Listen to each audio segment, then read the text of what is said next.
bienvenue sur notre chaîne Couple pour Jésus. Salut à tous. Alors cette semaine on va vous parler comme c'est écrit sur le titre de cette vidéo, couple en Christ et couple pour Christ. Dans la première vidéo on a un peu expliqué ce à quoi on aspirait au travers de cette chaîne. Dans la deuxième on a un peu parlé de nous, 10 questions pour mieux connaître Ben et Olivia, ou Olivia et Ben. Voilà, et donc dans cette vidéo, on va rentrer un peu plus dans le vif du sujet. Qu'est-ce qui nous amène à faire cette chaîne, ce qu'on souhaite vraiment transmettre, ce que le Seigneur a mis dans notre cœur. Et ça va être quelque chose d'ouvert, donc bien sûr, il faut tenir en compte que ce sont que nos avis personnels, que nos propres expériences. Ouais. Mais on attend à ce que vous puissiez réagir pour que ça puisse vivre. Oui, comme le disait ma chérie, le but de la chaîne, c'est de pouvoir interagir avec vous.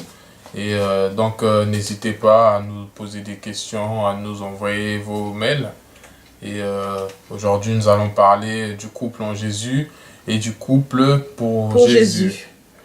Alors on va commencer. En tout cas moi je vais commencer, hein. Tu me laisses commencer? Je te laisse commencer. Donc en fait il y a... Honneur aux dames. Oui, c'est ça. Alors pour moi je vois deux choses quand on dit couple. Alors déjà il y a vraiment deux choses. Il y a couple en Christ et couple pour Christ. Ça veut dire pour moi que tu es un couple en Christ lorsque tous les deux vous avez fait cette démarche de marcher ensemble et que tous les deux vous vivez pour Christ.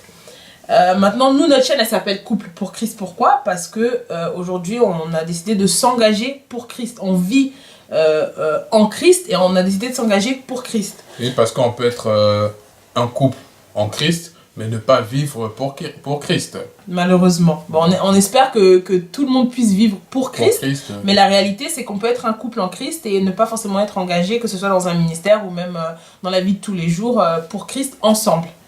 Alors, donc, d'un point de vue théorique et pratique, qu'est-ce que c'est qu'un couple en Christ et pour Christ? Pour moi, en théorie, un couple en Christ, c'est deux personnes qui s'unissent, qui ont choisi de faire de Jésus-Christ vraiment leur Seigneur et Sauveur. Et dans cette démarche, qui savent tous les deux ce qu'ils veulent faire de leur vie, en tout cas sur un point de vue spirituel, là où ils veulent aller, et que la Bible, au final, soit ce qui régisse leur manière de vivre. Donc ça ne veut pas dire forcément qu'ils sont unis par Jésus-Christ, mais chacun a déjà donné sa vie à Jésus-Christ ou a déjà fait le choix de marcher avec Jésus-Christ. Donc d'un point de vue théorique, pour moi c'est ça, un couple en Christ. Oui, c'est ça. Moi aussi, je pense que je partage l'avis de ma chérie, parce que être un couple en Christ, c'est-à-dire vivre selon la manière que Jésus veut que nous être en Christ, en fait, c'est vivre comme Jésus veut que chacun de nous, de notre côté, avant d'être tous les deux, nous appartenons d'abord à Christ. Moi, avant de connaître Olivia, j'appartenais à Christ. Olivia, avant de me connaître, appartenait déjà à Christ. Et là, nous étions un couple en Christ. Et maintenant, on veut aller à l'étape suivante où on veut changer ou donner un autre, un autre niveau à notre relation. Donc, on veut vivre pour Christ, en fait. On veut être un couple pour Christ, pour refléter la gloire de Christ. Non pas personnellement, mais en communion, en fait, elle et moi, voilà. Donc en gros, ça c'était sur un point de vue plutôt théorique. Donc on va un peu maintenant rentrer dans la partie pratique et on va un peu parler de nous, de notre, si je peux dire, notre quotidien, nos différentes expériences. Donc comme tu as dit, c'est vrai qu'on est un couple en Christ et qu'on est en train de devenir un couple pour Christ au travers de cette chaîne et au travers de ce qu'on fait à l'église. Non, pas seulement à l'église, mais dans la vie de tous les jours. Oui, dans la vie de tous les jours, c'est vrai. Et en fait, d'un point de vue pratique, c'est quoi? Comme tu as dit, couple en Christ, quand nous on s'est connus, moi j'avais déjà donné ma vie à Christ. Ben, il avait déjà donné sa vie à Christ. Et dès le début, ça a été clair vraiment que on allait se mettre en couple en cherchant à suivre ce que la Bible dit. Donc ça voulait dire qu'à partir de ce moment-là, on savait que voilà, que déjà tous les dimanches on va à l'église, que la prière fait partie du quotidien, qu'il y a l'abstinence, qu'on voulait fonder une famille, qu'on voulait se marier. Donc ce sont des choses qui sont liées au fait d'être chrétien. Et on était d'accord dès le début.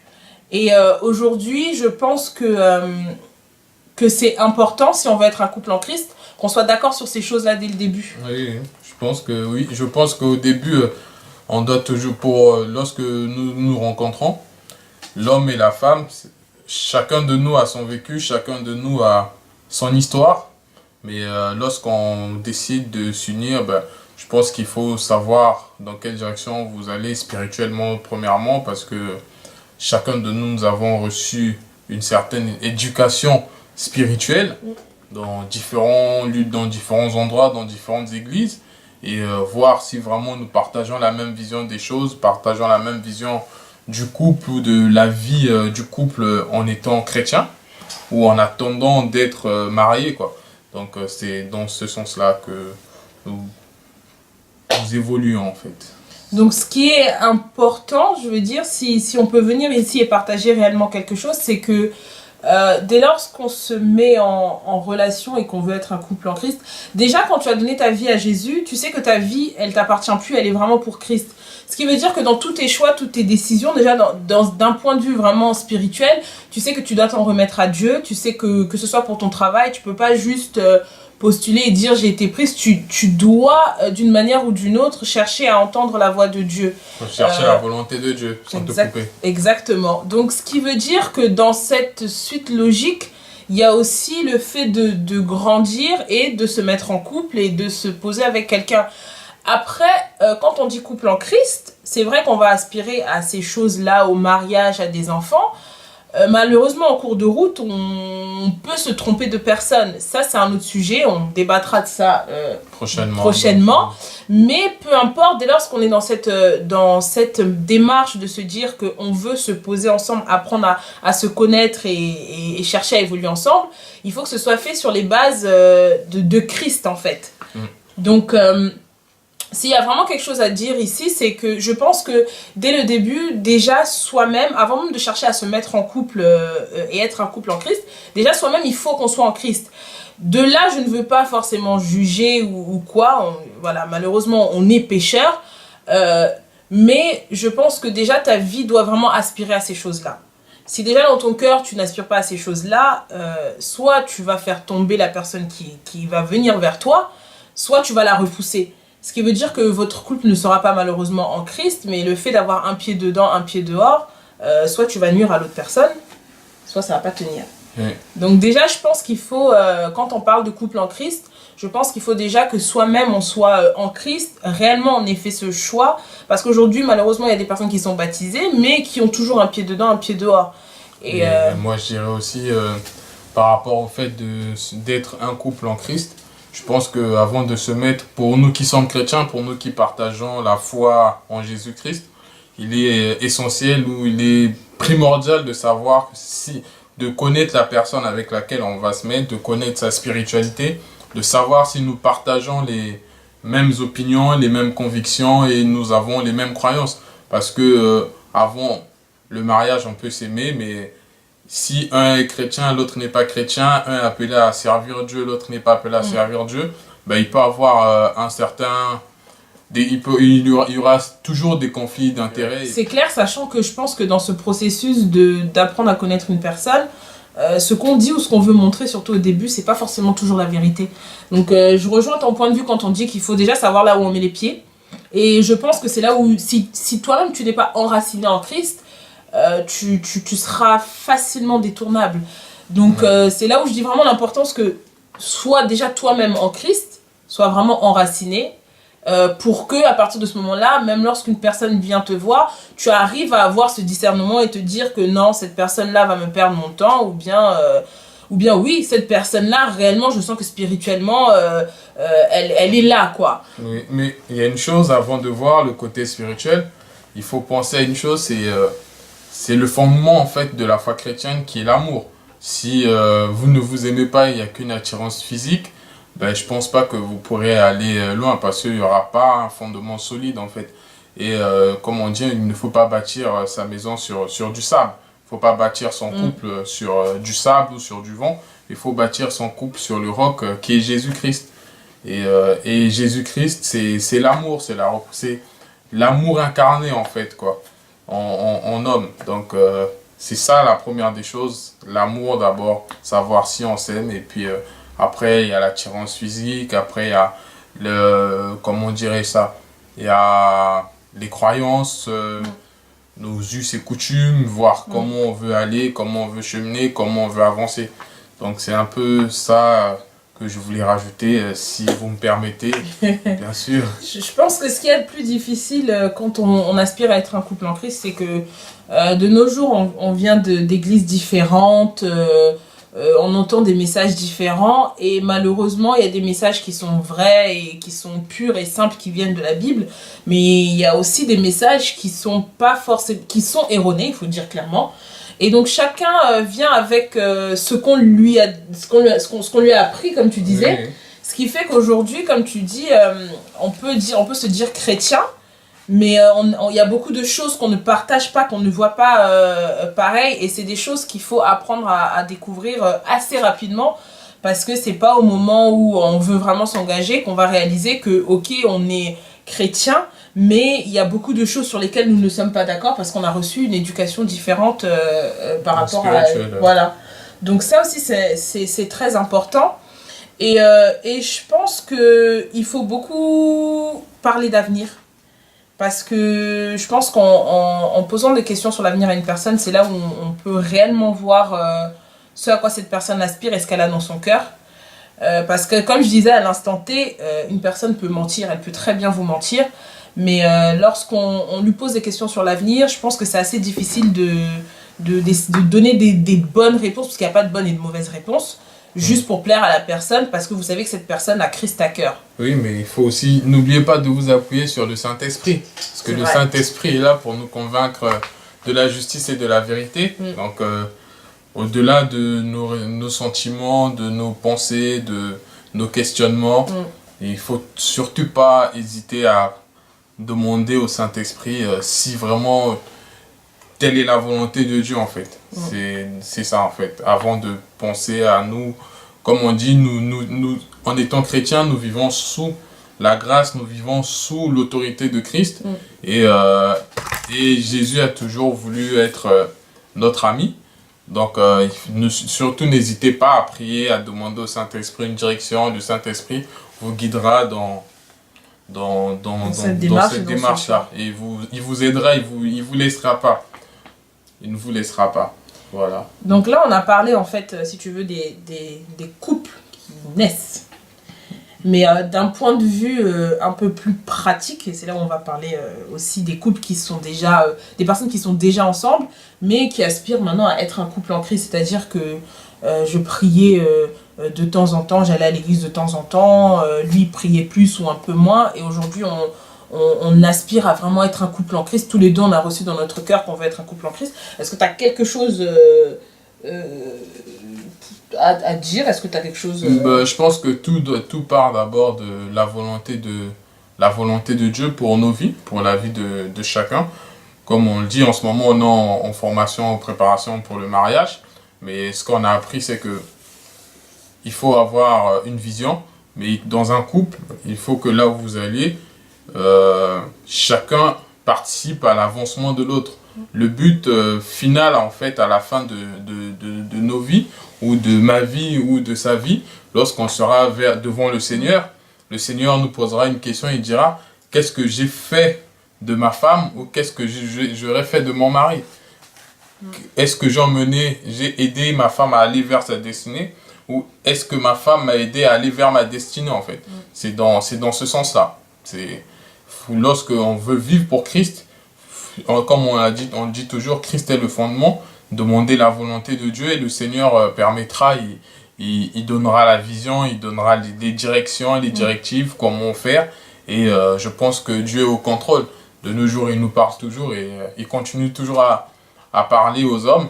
Et je pense que c'est dans ce sens-là. Il faut pas faire des concessions en soi, mais chercher l'intérêt ou chercher que l'autre aille de l'avant, en fait. C'est dans ce sens-là. Mais tout en suivant les principes ou les préceptes bibliques. Moi, je pense que ce que tu avais dit sur le fait de demander l'aide du Saint-Esprit, c'est très important. Faut savoir que le fait d'être deux, déjà, c'est une force, surtout dans la prière. Et je pense que le fait d'avoir cette humilité et sagesse de reconnaître que c'est le Saint-Esprit qui va vraiment vous permettre de passer à un autre niveau, ça va vraiment être le déclencheur qui va bouleverser en fait votre couple et vos vies.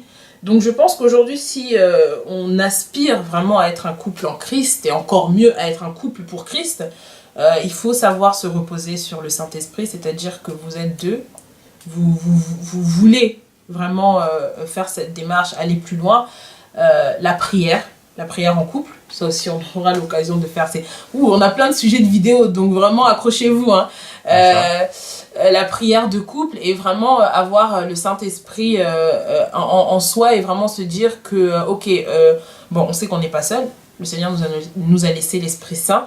Et grâce à ça, on va pouvoir prier, apprendre à prier ensemble pour arriver à ce but. Mais pour être honnête, ça ne sera pas forcément facile. Il faut être tout à fait honnête. Le malin, là, vous allez bien le piquer parce qu'un couple qui se lève, voilà, c'est comme nous, on voit, on est en train de se marier, on sent vraiment que voilà, dans le spirituel il se passe quelque chose. Donc il faut savoir se dire que c'est vraiment une décision que vous faites à deux. C'est pas juste une personne qui va pousser l'autre parce que ça marchera pas, parce qu'il y aura une seule personne qui va prier et l'autre personne, si elle baisse les bras, le combat va être trop dur pour la personne qui va prier. Et le Saint-Esprit, c'est la clé. Donc aujourd'hui, moi je pourrais pas forcément dire il faut faire ci, il faut faire ça, la Bible elle est là pour vous dire ce qu'il faut faire. Mais je pense que vraiment le Saint-Esprit, la prière et savoir que tous les deux vous êtes d'accord de vouloir être un couple en Christ à partir d'aujourd'hui, voire pour Christ par la grâce de Dieu, je pense que la clé vraiment c'est le Saint-Esprit, la prière et l'unité que vous allez avoir par rapport à ça. Voilà, comme on le dit dans le livre des Proverbes où on parle de la corde à trois fils. Ouais. La corde à trois fils, Dieu, le mari et la femme.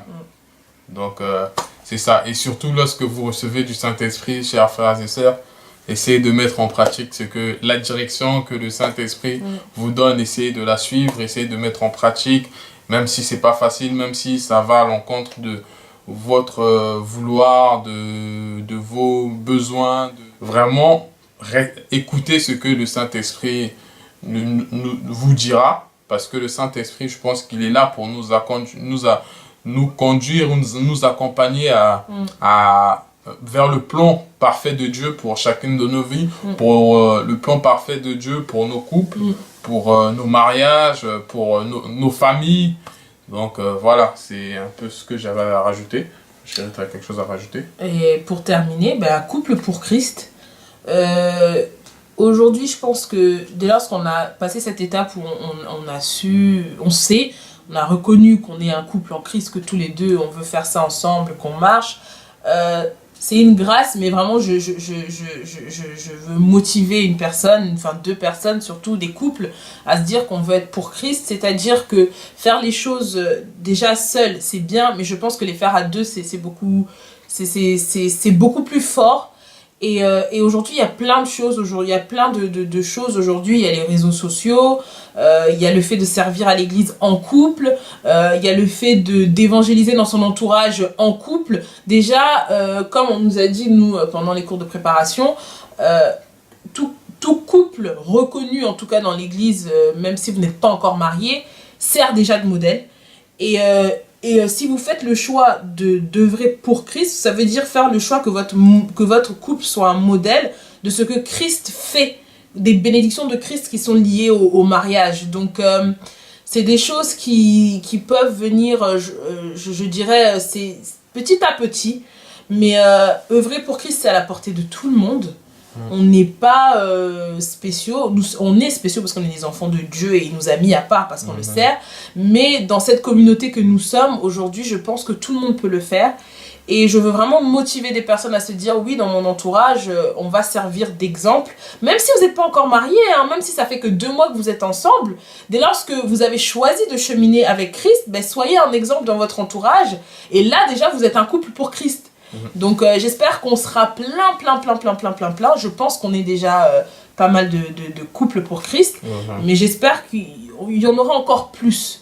Donc c'est ce qu'on avait à dire sur le nom de notre chaîne, sur le fait d'être un couple en Christ, puis un couple pour Christ. J'espère qu'on a bien fait le tour de la question. Voilà, et si vous avez encore des questions, n'hésitez pas à nous les poser. Nous ferons soit une vidéo où on vous répondra par message, par mail. Oui, par mail ou au travers d'une autre vidéo, voilà. L'un dans l'autre. Donc voilà. Bon, nous espérons que vous avez été bénis. Amen. Et que cette chaîne participe à votre croissance spirituelle et surtout, c'est vrai que certaines personnes diront que nous sommes jeunes, nous ne connaissons pas la vie en couple et tout, mais bon, on espère au moins être ce que Dieu veut que nous soyons et on espère le partager aussi, partager cette expérience du quotidien, de notre quotidien avec vous, nos chers internautes, vous qui nous regardez, vous qui regardez cette vidéo. Et donc voilà, tu avais quelque chose d'autre à rajouter? Non, si ce n'est de vous dire rendez-vous la semaine prochaine, dimanche, toujours à 20h30. On tient à s'excuser pour la semaine dernière, on a eu un petit couac dans le montage de la vidéo qui fait que on a dû la sortir un peu plus tard, mais on va vraiment prendre ça à cœur. Voilà. Là, comme on disait, notre patron c'est Dieu, hein, donc c'est pas les hommes, donc là vraiment... vous inquiétez pas, vous allez avoir vos vidéos tous les dimanches soirs à regarder avec un petit thé juste après le journal. et on vous souhaite une bonne semaine comme d'habitude, que le Seigneur vous accompagne. Surtout n'hésitez pas à partager la vidéo et surtout n'hésitez pas à vous abonner. Aussi. Et nous vous souhaitons une excellente semaine et que le Seigneur vous garde durant toute cette semaine. Et bonne semaine. Bonne semaine. Au revoir. Salut.